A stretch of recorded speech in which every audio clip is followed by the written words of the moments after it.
Hi, and welcome to Health Matters on Charities Vitality Vault. Diabetes, in short, DM, often refers to a silent disease. It is a silent disease because most people live with this condition without knowing, yet it is one of the fastest growing health conditions which affect individuals globally. According to statistics, the number of cases of DM increases significantly day in, day out.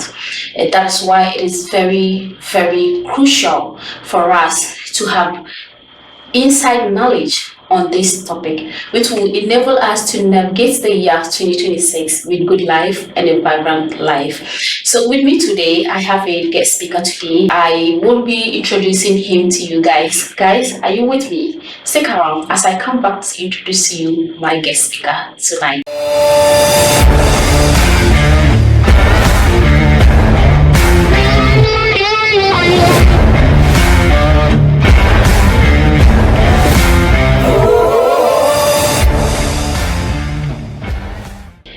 Hi and welcome back to my channel. I am privileged to introduce to you my guest speaker tonight. He is one of the emergency departments in charge in one of the special hospitals in Kumasi. He is in a person of Ike Opoku. Please help me in giving a warm welcome to my guest speaker. Hi Ike. Hi Charity. Good evening. How are you? My God, It's been a long time. Sure. Genuinely from my heart, you look great tonight. Thank you very much. You're looking awesome too. Oh, thank you. You're welcome. I believe you are fully pumped up for today's topic, right? Very well prepared. All right, thank you so much. I think 4 months ago, I came across, I don't know whether it's a paper in Ghana here, one of the teaching hospital that is called that's DM cases are increasing significantly here. And then you and I can testify, we are in the health sector, you know that, right?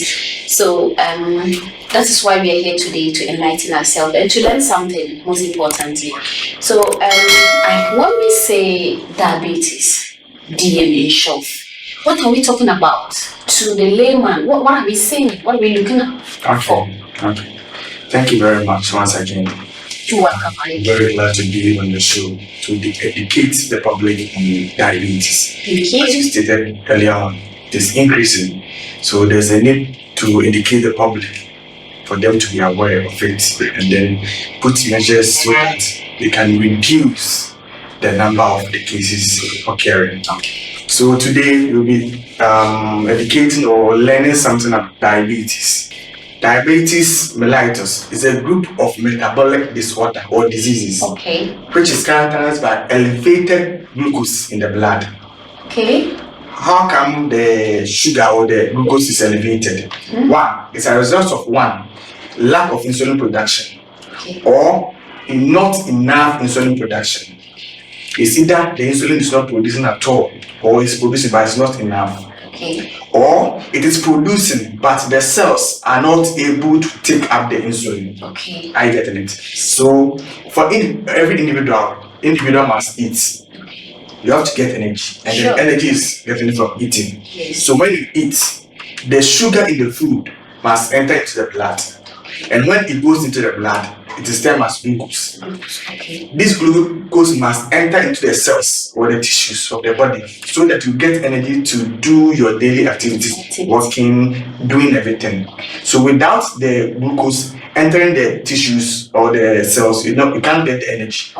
So the glucose must enter into the cells, not in the blood. It shouldn't be in the blood, but rather it must be in the cells. But it will go into the cells with the help of insulin. So without the insulin, the glucose cannot enter into the cells. Do you understand? Yes. So the insulin is produced by the pancreas. The pancreas, the beta cells in the islet of the pancreas. This is an organ? It's an organ in the body, which produces the insulin, and the insulin will take the glucose in the blood into the cells. So in the process, or in case when this pancreas is damaged or destroyed, there will be no insulin production. So meaning the glucose will be in the blood. Meanwhile, it must enter into the cell. Sure. So when there's no insulin production, it's one of the causes. And again, there may be insulin production, but it's not enough to carry most of the glucose into the cells. It's another cause. And one cause is that there will be enough insulin production, but the cells is refusing or is neglecting or rejecting the action of the insulin. In that term, we call it diabetes mellitus. I get it. So when you eat, the sugar will go into the blood, termed as glucose. The glucose must enter into the cells for you to get energy to perform any activity you want to perform. But the glucose can enter into the cells with the help of insulin. Okay. So this insulin will take the glucose and push it into the cells for you to get the energy. I get it. So when we have fault the pancreas and it is not able to produce the insulin, for the insulin to take the glucose into the cells, is termed as diabetes. Okay. In another case, your pancreas will be working properly, normally, but it is producing the insulin all right, but the insulin is not able to take the glucose from the blood into the cells because the cells are rejecting the action of the insulin. I get it. Wow. So in that term, we got that sort of diabetes because all the sugars or all the glucose are remaining in the blood. Meanwhile, it must enter into the cells. That's termed as diabetes. So, do you have types? Do we have various types of diabetes? Sure, we have types. We have various types of diabetes. Okay. But today, we'll be looking at maybe 4 of them. Really? There are 4? There are more than that? There are more than that. Okay. So, what are they? 1, we have type 1. Diabetes, we have type 2 diabetes, we have gestational diabetes, and we have diabetes associated with other conditions. So in short, can you explain that to us? Sure. Yes. So in type 1 diabetes, let's listen well. In type 1 diabetes, here the pancreas, which is supposed to produce the insulin, is destroyed. It's damaged. Okay. So the pancreas cannot produce the insulin. Okay. The pancreas cannot produce insulin. So in type 1, there is no insulin production, or there is few or not enough insulin production. So this insulin cannot take the glucose in the blood into the cells. Sure. I get it. Yes. So in type 1, there is no insulin production or not enough insulin production. In type 2, there is insulin production. There is adequate insulin production, but the cells are quite the effect of the insulin production. So here there is insulin production, but there's insulin is not able to take the glucose in the blood into the cells. Okay. Because the cells are refusing. The cells are not allowing the insulin to enter it. Oh wow. That's the type 2. The type 2. So the type 2, there is insulin. The problem is the cells. The cells are refusing. Type 1, the problem is that there is no pancreas destroyed. There's no insulin. There's that difference between the 2. Okay. Type 1, there's no insulin. Type 2, there's insulin. Oh wow. Let's go to the third one. We have gestational diabetes or pregnancy-induced diabetes. Oh wow, pregnancy. Yes. Okay. So most women, those who are pregnant, when during their gestational period, they get diabetes. Oh. How does it come? Okay. During the pregnancy, we have something called placenta. This placenta nourishes the fetus. Okay. It gives the fetus nutrients and then blood for the fetus to grow well. So during that, they have some hormones which help this placenta to develop well. Okay. Some of the hormones are estrogen, cortisol, and the rest. These hormones, which are produced by the placenta, it will inhibit or reduce the effect of the insulin. Okay. So they are not allowing the insulin to work properly. Okay. So in that case, the insulin cannot take the sugar or the glucose in the blood into the tissues or the cells. So thereby leading towards gestational diabetes. And we have another one which is associated by other conditions. Okay. Other conditions like pancreatitis.